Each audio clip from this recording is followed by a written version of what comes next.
you're finding out that you can't watch it, make sure that you email me or call the school office so that we can get it set up as soon as possible. But I hope everyone here, hope everyone is able to find this quickly. Alright, let's go ahead and let's get started. Your homework was you were supposed to do on page 15 in the Life Science Activity book, just the whole front page, not the back page. So let's go ahead and go over the answers for that first. So that part, for that top part, the integumentary identification.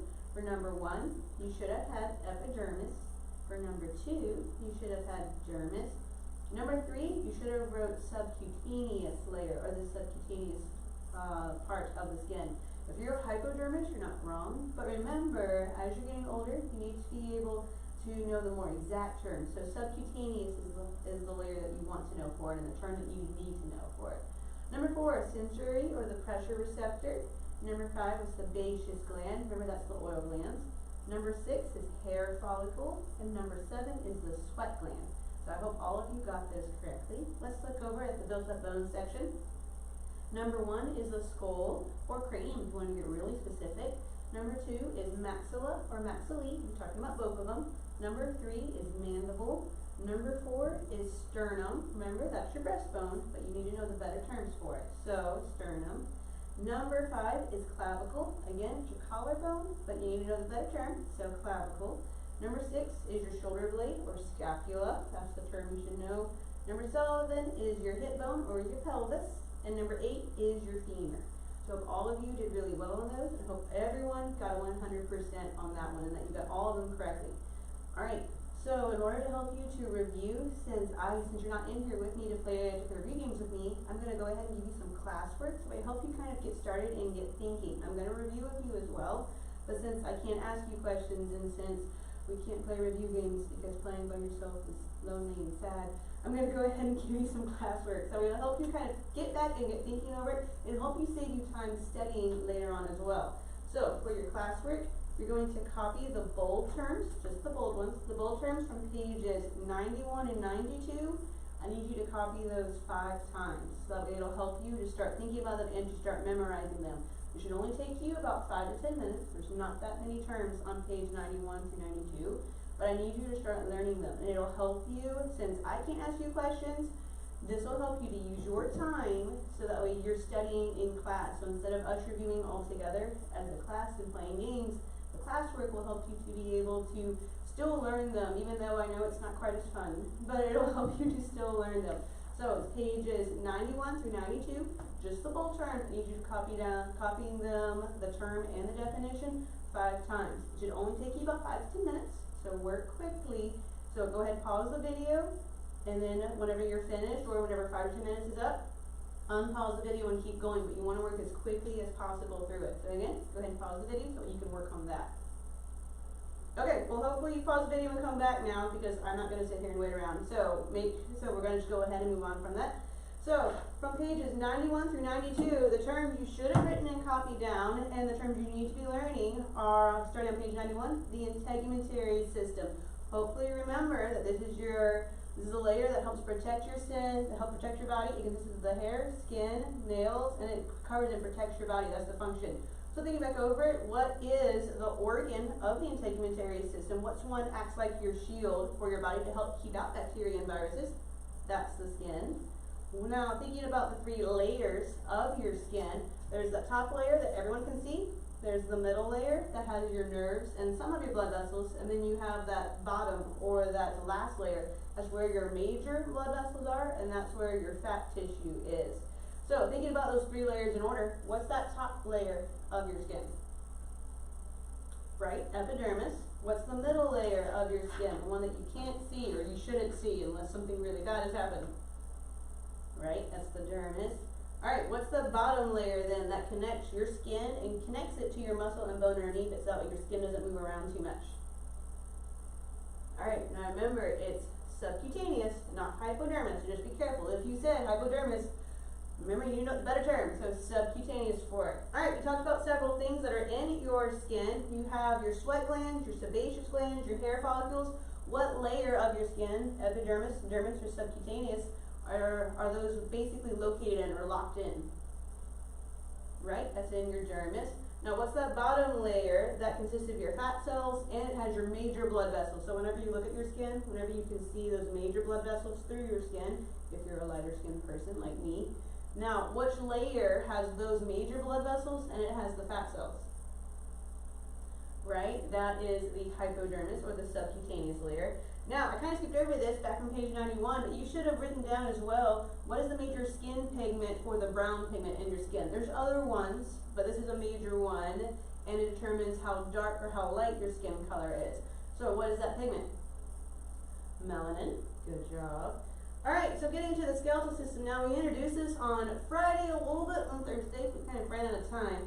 Alright, so what do you call the soft fatty tissue in the porous center of a long bone? We're going to talk about what a long bone is in a second, but what do we call that soft fatty tissue? Right, that's the marrow. So remember, that's the pores in it, and they make the red blood cells.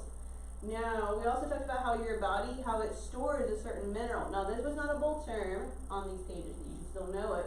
What is that major mineral that your body stores in your bones? This is why we say you need to drink milk, so when you get this, so when you have strong bones and teeth, what's that mineral that stores on the inside? Calcium. Good job.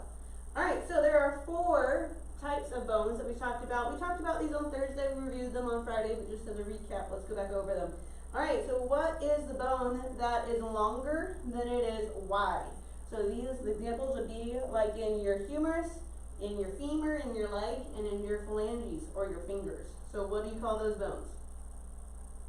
Correct, long bones. What do you call the bones that are roughly cube-shaped? They're about as wide as they are tall, so they're kind of fat and squatty. What do we call those? Good, short bones. Alright, what do you call the bones that they're designed to protect the organs underneath them? So it would be like your ribs, or it would be like your cranium and your skull. Perfect, flat bones. And then what do you call the bones that just don't fit in any of those 3 categories? Scientists kind of just give up and just say, okay, I'm going to stick them in their own category because they don't fit anywhere else.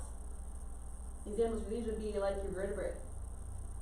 Right, they're your irregular bones. So those are the 4 types of bones. Make sure that you know those.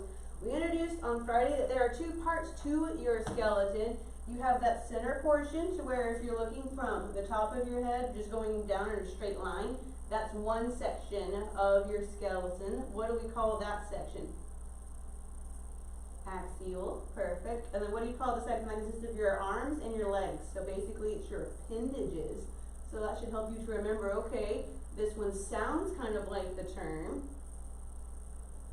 Good job, appendicular. So appendages, appendicular, they sound very similar. So that should help you to remember, okay, your arms and legs are part of your appendicular skeleton. Alright, we introduced some of the bones on page 93. So kind of like a recap, then we'll go back and reintroduce these. So, your skull, that is the top part of your skeleton. So, make a note for that. For your skull, it consists of the cranium. The cranium specifically, I'm going to borrow Ted. Your cranium consists of this back portion. Now remember, this is a flat bone because it helps protect your brain. It's your brain case. Your brain is on the inside of it. You also have those facial bones, your bones that determine your face shape.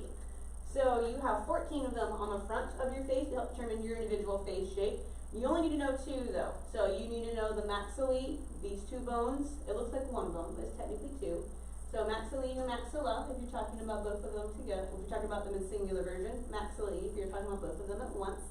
Mandible is your jaw, so I don't want to dislocate your jaw. Oops, I already did. Sorry, Ted. So that's your mandible. Put it back. So remember, this is the only bone in your face that is movable or should be movable. If the other bones of your face are moving, go to the doctor and get help because you've broken something. So the mandible, this is the only one that should be movable. That's your lower jaw, and that's the one that moves whenever you're talking. Alright, I believe that that's as far as we got on Friday. So if you didn't know the terms as I went over them, then again, because I can't ask questions here, you need to make sure you're paying attention in class. So if I'm going over the term and if you knew that you didn't know something, or I was saying something that if you didn't remember, either go back and watch the video and recopy it down, or you want to make sure that you have out that piece of paper so that you can write down terms and definitions just like you do in class. You want to make sure that you're still doing that here. I know it's not as fun and it's not the same as doing it as in your living room or the kitchen or the bedroom or wherever you're doing this at. but make sure that you're still following along as best you can, so that way you can keep up and learn all of your material. So, just like how you do in class, they have like a piece of paper written in terms of definitions, same thing. You want to do it wherever you're at home, or wherever you're with, make sure you're doing the same thing, where you're writing on terms and definitions that you don't know. But okay, let's go ahead and let's get into it. On page 93 is where we left off. You can go ahead and put away your activity book for right now. And let's go ahead and let's get into it with the next section. So, we've been introducing the different bones of the skeletal system. So, I'm going to use Ted today because you can't see my bones very well, which is good. You shouldn't see my bones. But we're going to use Ted. And then also, if you want to look on page 93, you have a picture of the skeleton. Now, you don't have to know all of the bones. Now, in biology, in a couple of years, you will have to know all of these bones and some extra ones. So, just to kind of get you ready for it. If you want to go ahead and learn these bones, just for fun, okay, you can. It'll help you out later on.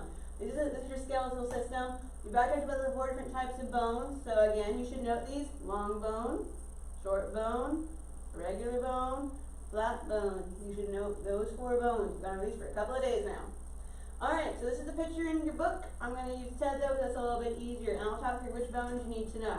So, you should note already your skull with your cranium, your maxilla, or maxillae, talk about both of them, and your mandible. Now remember, these are all part of your axial skeleton. So like at the top of your head, going straight down. These are your axial skeletons. So anything that's basically in the straight line, going straight down from your head down for it.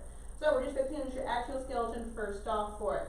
Alright, so your vertebral column, we talked about this I think very briefly on Friday. So your vertebral column consists of your vertebrae, or these bones going down your back. We talked about how it's supposed to have this natural curve. If it was perfectly straight like a line, you wouldn't be able to stand or walk properly. So this is designed to help support weight and to help you to have that weight distributed where you can carry things and you're not going to have problems with it. So this is your vertebrae and your vertebral column. Technically it's not spine, so you'll notice that they use the term vertebrae and vertebral column or backbone. Technically the spine refers to the nerves on the inside, so don't write spine as an answer. So vertebral column is the bones or your backbone. So these are the bones going down your spine. You also have in the bottom portion, in your hips area, you have vertebrae fused as an adult. So by this point in your life, these bones are already fused. You have the sacrum and the coccyx. So make a note for these. Sacrum is part of your hip area, so that's supposed to be there to help you support weight. Your tailbone, we talked about on Friday, this one is used as an anchor point for a lot of your muscles in your gluteus maximus and other areas.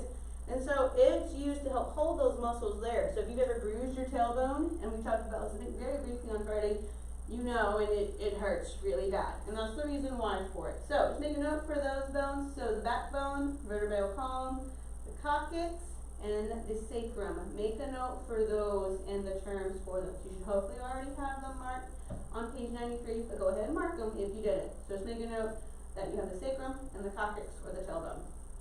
Okay, so I'm going to spit Ted back around. You got to be careful with Ted. Alright, so kind of going back up here to your chest area. Now, these are your ribs. We've already talked about ribs. The ribs help you to breathe. Now, your ribs are actually in some cases, they're fused. In some cases, they have cartilage. This is why whenever you breathe in, you can feel your ribs expand out just a little bit. So again, not tons, you're not going to be moving around a lot, but you can feel them shift and actually feel them raise up and expand and then go back a little bit. So everyone take a deep breath wherever you're at home as quietly as you can so you're not distracting hopefully your siblings that are also watching their videos. But go ahead and take a deep breath. So yeah, you can feel them shift up and out slightly. That's so that way you can have your lungs underneath your ribs fill up with as much air as possible. You have your sternum or your breastbone right here down the center of your chest. So you have your sternum or your breastbone on this portion for you. It's to help you have that connection point for your ribs. And so that way it helps protect your heart. Your heart's to the left underneath it slightly. So if you're looking at Ted, remember it's his left. So your heart's about right here on the inside. So your sternum and your ribs are supposed to protect your heart and then also your lungs. Those are your vital organs. Alright, you're also going to notice if you look at Ted and you look at the diagram, it's a little bit hard to see. You'll notice that he has some ribs that aren't connected. These ribs down here are supposed to be there to help protect, but we actually call these floating ribs because they're not connected or not locked in. You can feel these as well in your own body. So if you sit up straight, And then you take 2 fingers, stick them underneath your ribs, and then slide them backwards. You'll feel 2 little projections about halfway back on your body. So if you're going off to the side, you'll feel on your ribs, there's these 2 little bump-like projections.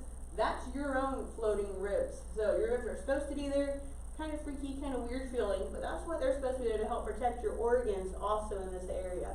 And then remember, you have your diaphragm, which remember, what does the diaphragm do? Good job, it helps you to breathe. It makes a dome shape or curves up.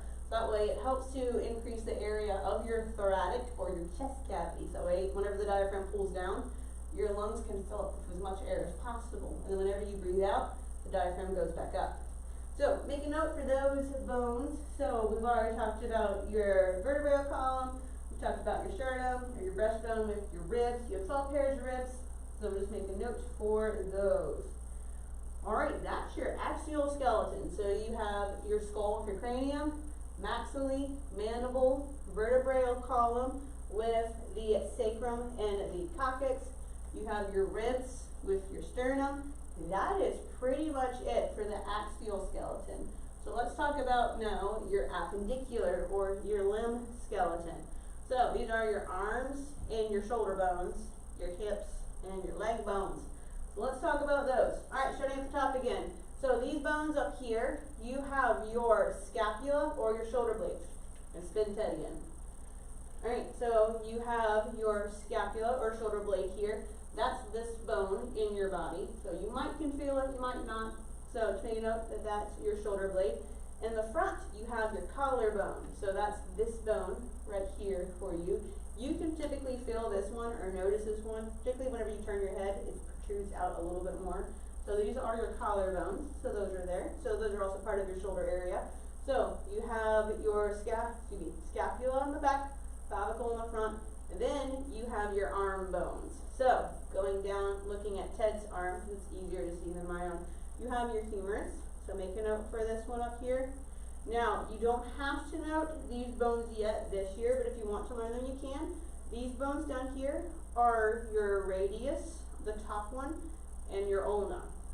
So if you give a thumbs up, if you look at your arm, the radius is the top one, and the ulna is the bottom one. So you don't have to note those for this year though, but you are going to have to learn them in biology. So if you want to go ahead and learn them now, it'll help you out.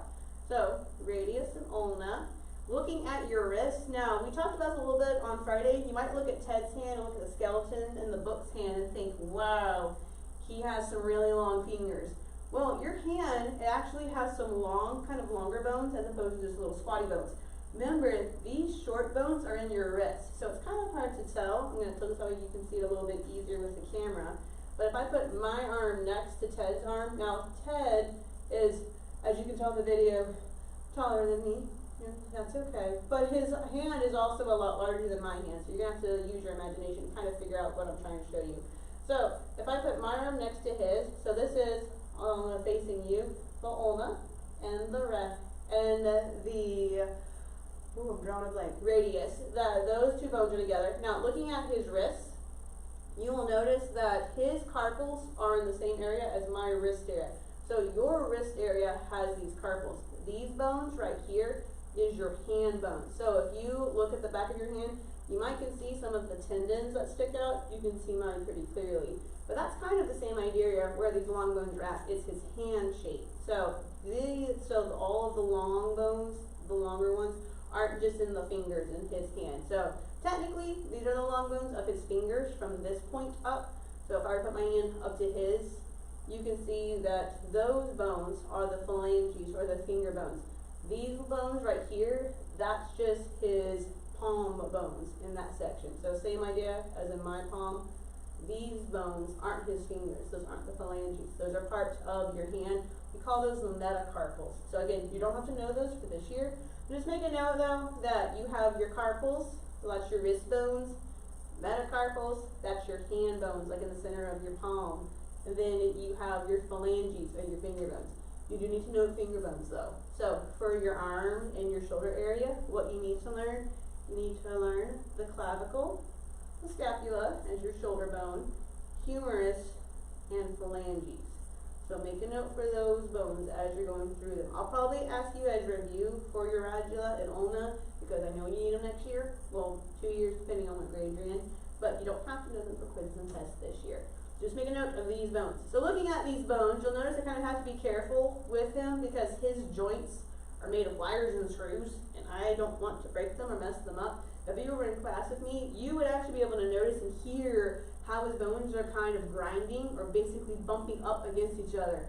Your joints are so much better than that, and we'll talk about the reasons why. You don't have to worry about your bones bumping or grinding against each other. Your bones have that natural protection. But I'm going to have to be a little bit more careful with Ted because I don't want to accidentally break him or break a bone or dislocate his bones. Anytime you dislocate a bone, it's not good. Alright, I'm going to shift down the camera in a minute so you can see his lower legs, but let's go ahead and talk through these bones as well. So your hip area is your pelvis bone. So if you're looking at him, these are his pelvis bones or your hip bones. So make a note for those for your pelvis. Going down, looking at his legs, you have the femur. Alright, I'm going to go ahead and shift down. Okay, that was a little abrupt. Sorry about that. So you have the femur in your bone in your legs. So that's your longest bone in your body. As a side note, your book doesn't tell you that, but just make a note that that is the longest bone in your body. You have your patella or your kneecap. Spin Ted around again. Poor Ted just keeps getting shifted all over the place. You have your patella or your kneecap. You'll notice that this one in the skeleton, there's a bunch of screws to help connect it. Your kneecap can shift around a little bit. Alright, in the bottom portion of your leg, gotta be careful with moving Ted's joints. You have the tibia, that's your front bone, and then you have your fibula or the calf bone. You might, if you play soccer or if you've ever played soccer, you'll notice you have to wear shin guards. That's to protect these bones in here. Now your calf muscle is in the back of your leg. That one's closer to your fibula. But your tibula, with your shin bone, that's what you're typically protecting whenever you're playing soccer. You have to wear those kind of plastic plates or those plastic guards around your legs, so like people don't kick you with their cleats. That's what they are. That's what they are protecting you against. Now, in your ankle bones, kind of like the same idea as with your hand, that you have some shorter bones in it. So you have your tarsals in the bottom of your feet, that's your ankle bones. Then you have your metatarsals, that's your foot bones. And then your toes are your phalanges again. So it's kind of nice. Your fingers have phalange bones and your toes have phalange bones. So that's nice that it's basically the same name for your fingers and your toes. So, see if I can show you Ted's foot. Kind of hard because it's an angle and I don't want to accidentally hurt Ted's leg. So, you need to make a note that you have your tarsals. I can't do this in real life as a side note. I can't stick out my leg like this. So, you have your tarsals, you have your metatarsals, and then you have your phalanges. So make a note for these. Now, which bones do you need to know for a quiz or test? I almost dislocated his leg just then. The ones that you need to know, go back, Ted. This is why you don't use this. Ooh. Good. Alright, so which ones do you need to know for a quiz or a test? You need to know the femur, so make a note for this one. You don't have to know your tibia, your shin bone yet, but again, biology's coming, so if you want to learn it, you can. Fibula is the one behind it, or your calf bone, tarsals, metatarsals, and then phalanges. So the ones you need to know for quiz and test this year, you need to know femur, and you need to know your phalanges for your toes. Remember, for these are your metatarsals. So those are kind of like how your hand bones have your metacarpals. These are metatarsals. Okay, so those are the bones that you need to know. So just to make sure we got the full list, I'm going to go ahead and shift it up a little bit so you can see them again. Okay, that was a little bit smoother that time. So the full list that you need to know. Make sure you know your skull with your cranium, maxilla or maxilla, you don't both of them at once. Mandible, vertebral column with your sacrum in the back and the coccyx. That you need to know for your axial skeleton. Appendicular skeleton, you got your clavicle, excuse me, yeah, this is clavicle. Nope, yeah, all right. Clavicle, scapula in the back with the shoulder blade, your humerus. Make a note, you don't have to know the radius and ulna yet, your carpals and metacarpals, unless you want to. You do need to note phalanges in your fingers. Alright, looking at your legs now. You need to note your pelvis. So make a note as your hip bone. Femur, You don't have to know patella, tibia, fibula, tarsals, or metatarsals for quizzes and tests, but I'm still going to ask them in class because you need to know them in a year or so, but you do need to know phalanges for your toes. Alright, so that's all your bones that you need to know and that we're covering this year for it. So make sure that you know the ones in the quizzes and tests for sure, but make sure that you're learning them. So that way next year, or in 2 years, it'll be a little bit easier whenever you're in biology. Alright, so I've referenced I have to be careful to pour Ted's bones because I don't want to accidentally throw something out of joint or break something for him. He was a lot of money and he needs to stick around for a long time. So the place where 2 or more bones meet is called a joint. You have many of your joints are immovable joints where they don't move. They're not supposed to move on a day-to-day basis. Some of them, though, you do have movable joints where they are supposed to move and they're supposed to have your bones shift and move underneath them. So a good chunk of your joints are immovable, but you do have some movable joints. There's technically 6 different types. This year, your book only introduces 3, so that's nice. But just making sure that you learn those 3 for it. Now, your book points out that your body has more than 100 movable joints. Now, you have a smooth tissue called cartilage that helps protect your bones and helps keep it so that way they're not bumping or grinding up against each other. That's not good. It's not supposed to be there. So, this is smooth tissue called cartilage to kind of help it so that way they move next to each other easier. So that way they're not grinding or bumping into each other and causing pain in your body and in your joint. So, taking note that the ends are covered with that cartilage. The bones and movable joints, they're connected by ligaments. These connect bones to bones. So we're going to talk about tendons, maybe today, a little bit tomorrow. But ligaments, these are strong, tough tissues that connect bones to other bones. So make a note for those. Here we go ahead and look at the next slide. So again, this is in your book on page 93 as well. So this is the humerus, and then you have your radius and ulna joints. So hopefully you're thinking, okay, this is in the radius, ulna, and humerus joint area. Hopefully recognize, okay, this must be my elbow area then. So this is my humerus, my radius, and my ulna. So it's this joint right here in your elbow. That's what your book is showing you. So your book's showing you there's a whole lot of cartilage. Typically we show it on the inside of it. So a smooth tissue called cartilage, and those kind of cords that help connect them, that's your ligaments. So your cartilage is in this section towards the center of it. And then the ligaments are the cords that help connect them together. Now, like I was saying, I have to be careful with Ted because Ted doesn't have any cartilage because of how this model is. They can't give us that or show us that. So I have to be careful because there is no cartilage to help protect his joints and his elbow. Plus, since Ted is made of plastic and wires and screws, I have to be careful. And he doesn't have the tendons like how you have to help your joint to move smoothly so that way you can help turn and have a lot of flexibility. I have to be careful with him so that way I don't accidentally mess up his joint as well. So even doing something like this, that's easy for you. And you don't even probably have to really think about it that much. You can just do it and not worry about it. For Ted, I have to make sure I tilt his joints properly. You might even hear it on the video depending on how close or how sensitive the camera is. It makes kind of this grounding, clicking sound because I have to be careful with the joints and screws in his elbow. So your joint is designed so much better by God than a man-made model just trying to represent it. So that's why you have to be careful with it. Alright, so making it know that ligaments, these are strong, tough tissues that connect bones to other bones. Alright, next page. So there are 3 major types of movable joints. Your book points out there are many types. Technically there are 6 major ones you're going to learn in biology. So these are the 3 major ones you need to know this year in junior high life science. The first one is a hinge joint. It's like a door. Whenever you open it back and forth, it's on hinges that let it open or let it close. That's the same idea. So hinge joints, they allow a back and forth motion. These are in your elbows, fingers, and your knees. So if you're looking at Ted's leg for it, the hinge joint for him is in his knee. So again, gotta be careful. Well, I shift that a little bit. Okay. Gotta be careful again because he has bad joints. So his hinge joint for him is in his knee area right here. So whenever you kick your arm out, like maybe if you're sitting at the kitchen table now, you might be kicking your leg underneath the table. That's the same idea. Shouldn't be kicking siblings.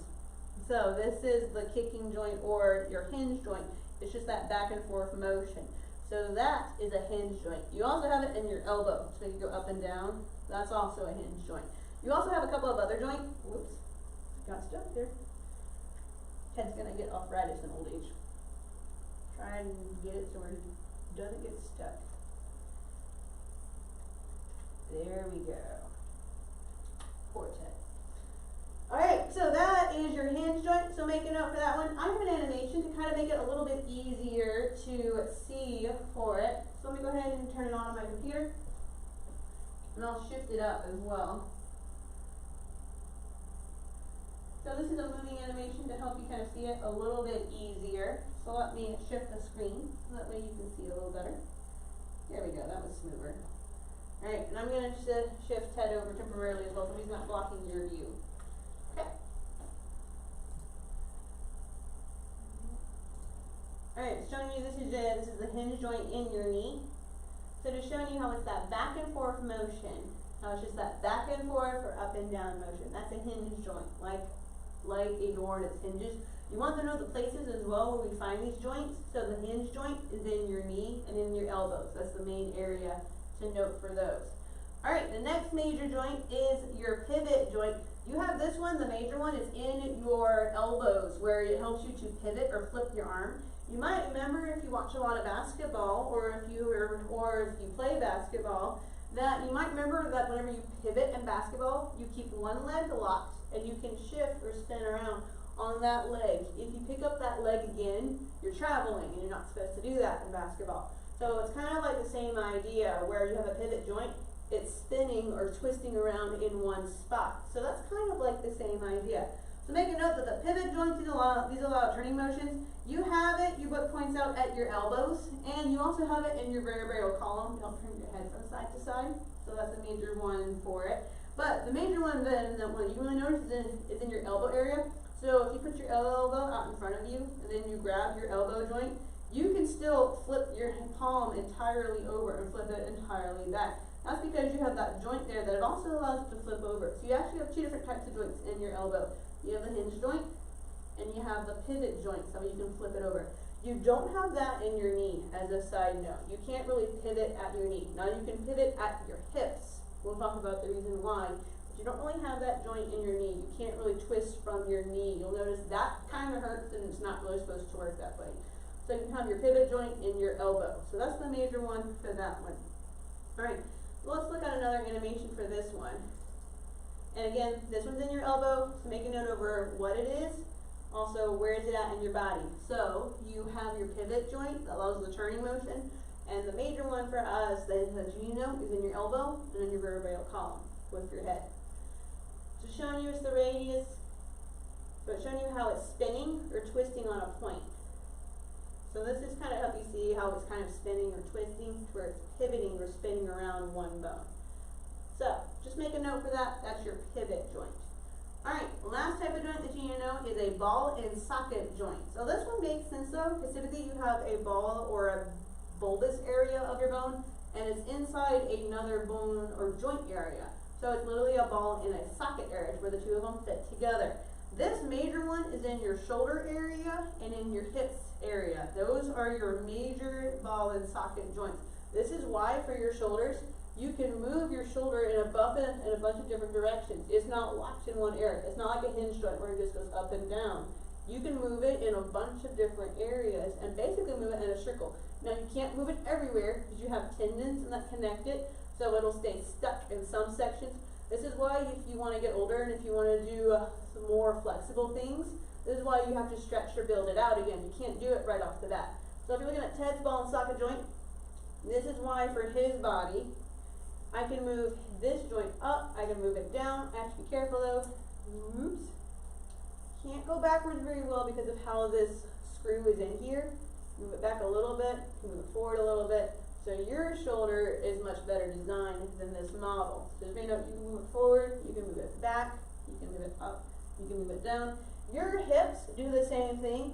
Now again, because most of you are older by this point, you might not can do the splits anymore. And so whenever you were a baby, you had more flexibility. But as you get older, your tendons and ligaments start to stiffen up.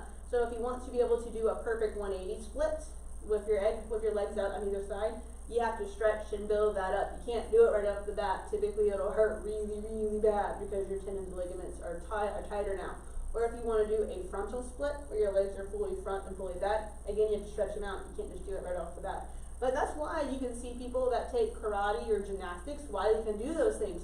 Because you have a ball and socket joint here, and you can allow your leg to shift and move around. So again, we'll slide down a little bit. You gotta be careful with head though. So that's one reason why you can move your leg up, you can move it back. And like you're going to kick a soccer ball, you can move it out to the side, like this. You can do a bunch of different things for it. So again, that's the reason why if you're playing soccer, you can move your leg forward, you can move your leg back, you can tilt and twist your leg out to the side. So if you're sitting at home, hopefully not in your pajamas, but if you're sitting at home and you're sitting crisscross or Indian style, that's an older name for it, or if you're sitting with one leg on top of your knee, that's one reason why, is because your hips are shifting to allow your bones to shift out to the side like that. So that's part of your ball and socket joint. Alright, so make a note for all those things for it. So make a note for those 3 different types of joints. We'll look at what you can. Now it looks like he's spinning his leg around. It just means you're just shifting it. So like if you're looking at your shoulder, you can move it up, you can move it down, you can do it in a circle. You might not can do that with your hips unless you stretch it out ahead of time. You can also twist it a little bit in your shoulder area, and that's what they're trying to show you. You can't spin your shoulder. It looks like that's what's happening in the video, but you can shift it a little bit in that shoulder area. Just make a note of those 3 parts for it. So make a note for those 3 different types of joints. Alright, so looking at going on from it and looking at the broken bones, so make a note for those as you're talking about them as well. So shifting over to that section of it, you'll notice there, book points out, there are 2 major types of broken bones or fractures. So you want to note a simple fracture or a compound fracture. So just make a note, these are the 3 different types of joints again. We've already talked through all of them. Just make sure that you note again what they each do and then where you're located at in your body. Alright, so you have 2 different types of fractures. This is a very bad fracture as a side note. So a fracture is a crack or a break that doesn't, a fracture is just a break or crack in your bone. If you have a simple fracture, it does not pierce through your skin. So I think I asked this on Friday whenever we were talking and going over the homework. I asked you how many of you have had a simple fracture. Now I've had a simple fracture. I've cracked this bone in my body because I was being stupid and I accidentally cracked it. So make a note for that. That is a simple or a closed fracture. You don't see the bone coming out of your body. You might notice something looks weird about it and it's going to hurt really, really bad, but you don't see it. That's a simple fracture. A compound or an open fracture, that's whenever the bone is now sticking out. This is also another type of bad fracture as well because there's multiple breaks in it. This person has had a very bad day. They need to go to the doctor immediately to get that taken care of. But this is whenever the bone is sticking out. So in this picture, you can see how the outline of his skin, and there's a piece of the bone sticking out. I'm sorry if this makes you a little sick. It makes me a little sick too. But if you see the bone sticking out of your body, that is now a compound or an open fracture. Go to the doctor. Now, you need help. So that is a compound or an open fracture. So make note of these 2 things. Now, there's other types of fractures, and then again in biology, you get much more detailed than this. So just make a note, simple or closed, you don't see the bone. Open or compound, you see the bone, go get help. You need help now. So just make a note of those 2 different types of fractures. Your book points out that once your body has the broken bone, that your body tries to fix it immediately. This is the reason why if you have a broken bone, you need to go to the doctor to get the doctor to set it for you, because your body doesn't know if it's too messed up. Your body wants to try to fix it and heal it back as quickly as possible. So your book points out these cells have been forming cartilage and collagen. This is a tough, resilient protein in the gap between the broken ends of the bone to try to seal them back as quickly as possible. Because your bones have broken like this, there's typically also a lot of swelling or inflammation around the bone area, and it might turn bruises or different colors. That's because you've typically broken a lot of the blood vessels around it. So your body has to repair those as well for it. So your book points out then as well that your body has to stop the bleeding and then grow new blood vessels to get large amounts of the repairing cells over to it. So special bone rebuilding cells to go back to that site and try to build it back as quickly as possible. Alright, So, if this is making you kind of queasy and kind of sick talking about broken bones, the only things that you need to know about it though, that you have a simple or a closed fracture and an open or compound fracture. Alright, let's read about evolution out of joint really quick and then I'll let you go. Alright, so follow along on page 94. Normally I would call on someone like Hayden or Jaden or Scott or Evie or someone else in the class to read it for us, but since I can't do that, I'll go ahead and read it. So make sure you're following along as well. So, joints are necessary for the body to move efficiently through a wide range of motions. Each joint must be fully functioning for the body to perform at its best, and several structures are needed to accomplish this. Joints have tendons and ligaments that are both strong and flexible. The end of the movable bone is covered in tough protective cartilage and lubricated by fluid that prevents friction and bacterial infection. The human body has hundreds of joints, and each one is complex. The knee alone has at least 16 features necessary for proper function. All these features must have been present in the first knee joint for it to have worked. Evolution states that each feature evolves slowly and incrementally or over time. Each intermediate organ had a useful function that provided survival advantage. However, throughout nature there are thousands of systems with multiple features that would be useless if they evolved in stages.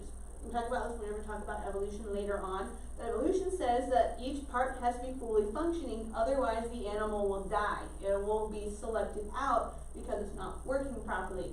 So if you have like your knee joint slowly evolve over time, because those pieces, since all the pieces aren't there together, it's not working properly. So this is an example just pointing out that, hey, if you say it evolved over time slowly, but it has to be fully functioning at each stage, you can't have your knee joint form. You can't have the knee joint slowly form, because since your animal can't walk then, or like you as a person can't walk unless your fully knee joint is able to fully there for your knee to work properly.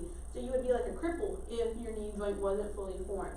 So I'm just pointing out that those are some areas where evolution doesn't make sense. We'll talk about other reasons why. There are other problems with science. It goes against the Bible. There's several problems with science as to why it doesn't work out as well. Alright, if I talk about the bendable bones, or the check it out at the top of page 95. If you want to do that at home, you can. I can't really show that very well here at the school over a video, but you are more than welcome to check that out with bendable bones at home. So if you want to see what happens whenever you're doing that demonstration, to try to get the calcium out of it, or try to get the minerals that makes the bone rigid or sturdy out of it so you can bend the chicken bones, you're more than welcome to do that. So if you do that, though, send me pictures, because I want to be able to see it. Alright, so that is everything that I need to teach you, at least for right now, because of the classwork. I'll let you go a little bit early. So here's your homework for tonight. So make sure that Glenn, Lana, Danielle, I didn't say your name earlier, Josh, that all of you, plus everybody else, go ahead and get out your assignment pen so we can write down your homework. That would help you get ready and get focused for it. Alright, your homework for tonight is you're going to read pages 95 through 97, 95 through 97, answer on page 104, questions 7 through 10. So, be sure to answer on page 104, questions 7 through 10. Alright, so one more time all the way through, read pages 95 through 97, answer on page 104, questions 7 through 10. So 7 through 10 on page 104. Alright, hope you all have a great day, and I will see you tomorrow. Well, you'll see me. I won't see you. Alright, have a